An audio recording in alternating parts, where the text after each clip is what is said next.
In celebration of its 90th anniversary, the Bureau of Governmental Research looks back at its history, its mission, and its impact.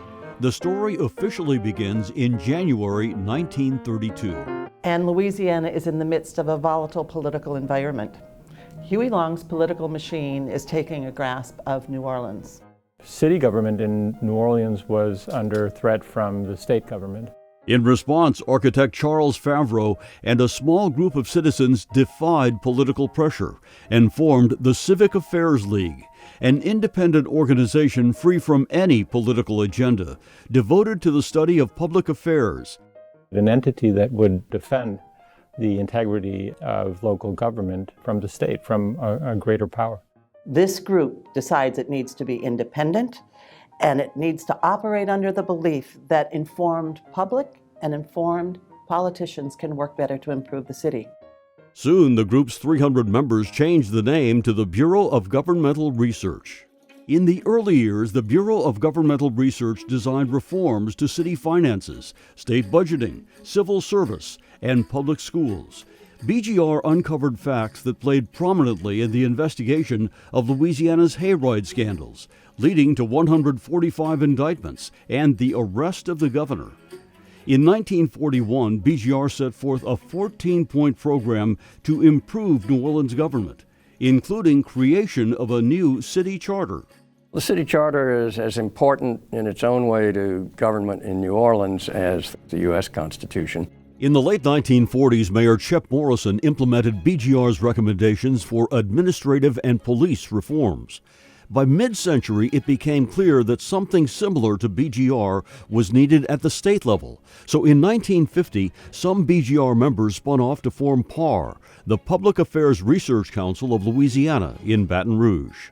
The founders of PAR wanted the same type of credibility at the state level, the independence, the nonpartisan, very research-focused, data-driven. That type of passion drove the founders of PAR to really operate the same way at the state level.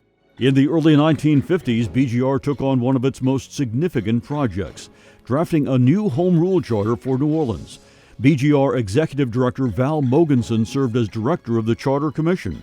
Voters approved the charter, and it took effect in 1954, giving New Orleans strong powers of self-government.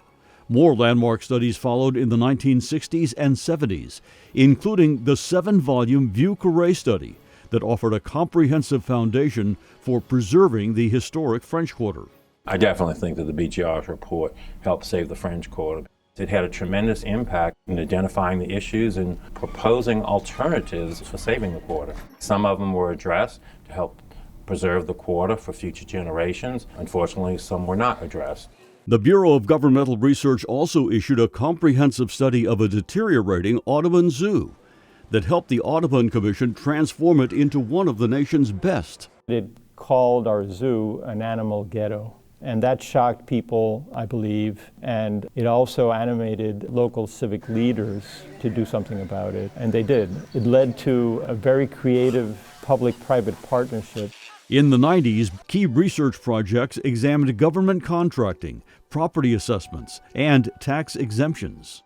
One was how much property is exempt in Orleans Parish from the tax rules, and what does that mean for the level of services that we receive. And the other part was the way assessments were done. It was a crazy system. There were 7 assessors. At the time, Peter Kovacs was managing editor of the New Orleans Times-Picayune. And we teamed up with BGR to survey those inequities. Finally, 20 years after we did that, the voters of New Orleans decided that having 7 assessors was not a fair or efficient way to do business. And now we have 1 assessor. In 1999, BGR examined the importance of regional cooperation for expanding the international airport. I was very happy with research on the expansion of the international airport. It was such a massive undertaking that it would attract people from all over the world, that all these airlines would be there. And you wanted to make sure that there was no corruption at all involved. In the years before Hurricane Katrina, BGR's analysis alerted the public to serious flaws in a $1 billion proposal to privatize the Sewerage and Water Board. The mayor wanted to privatize the facility, and within days the board raised the necessary dollars to hire the very best outside consultants to do the study and present it to the community. The first question that was on the table was, does sewage and water board privatization make sense? And the answer came back, maybe it would. But that deal that was on the table was not a good deal for the public, and it was stopped. BGR began delivering more than research reports, including Excellence in Government Awards for outstanding public service performance and creative problem solvers in local government, plus quarterly breakfast briefings where people hear directly from policymakers. I think those are important events. The public benefits from actually seeing a person present a public policy issue on their own and asking their own individualized questions. After Hurricane Katrina, BGR Research helped to pass a master land use plan with the force of law. It also urged the Orleans Parish School Board to conserve an extraordinary infusion of state funding after the storm as the financial cushion for the charter school system. A recommendation then Superintendent Dr. Henderson Lewis and the Orleans School Board adopted. I felt it was very, very important to go ahead and implement policy that would, one, protect the fund balance, but then two, clearly spell out how the fund balance can be used. Over the years, as more special interest research groups entered the field, BGR's role as an independent, nonpartisan voice for better government, whose research never starts with a desired conclusion, became even more important. We're in an era right now where so many organizations that purport to be disinterested public policy organizations really start with a premise, an ideological premise, whether it's on the left or whether it's on the right, and tend to work towards whatever conclusion supports that starting point. BGR is just not like that. The whole point is not to be ideological, but to be intellectually honest. As Chief Administrative Officer in former Mayor Mitch Landrieu's administration, Andy Copland was often on the receiving end of BGR's research reports. It is really hard to be BGR weighing in on public policy debates and calling balls and strikes and trying to be constructive but also independent. And we were never able to politically influence BGR. The BGR we knew was going to do what it was going to do. We could influence them intellectually if they had a fact that was wrong or an argument we thought was a mistake. Sometimes we'd still disagree, but you couldn't disagree with the integrity of the organization.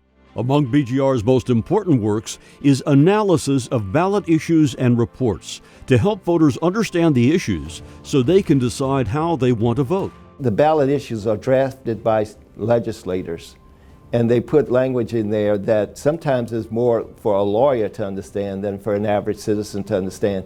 To have an entity like BGR do all the homework, research all of the issues, I think is really critical. What BGR does is to give people a roadmap in advance when they can think about it and make their own minds up about it. BGR's wall of awards demonstrates that the work of this staff excels at the highest level. It is the dedication and devotion of the staff at BGR, the research staff, that accounts for the excellence of its product. Board members play an oversight role, which shouldn't be diminished. As this good government watchdog group celebrates its 90th anniversary and the sun rises on its future, one thing seems clear.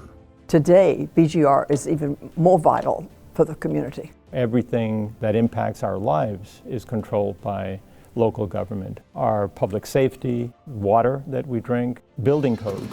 We're living in a time when there is a lot of politics, there's a lot of paid perspectives on things, there's a lot of misinformation. The resources of the press have become more and more limited. Which is why the role that BGR plays is critical. Making sure that actions of government benefit the largest number of people in the best possible way.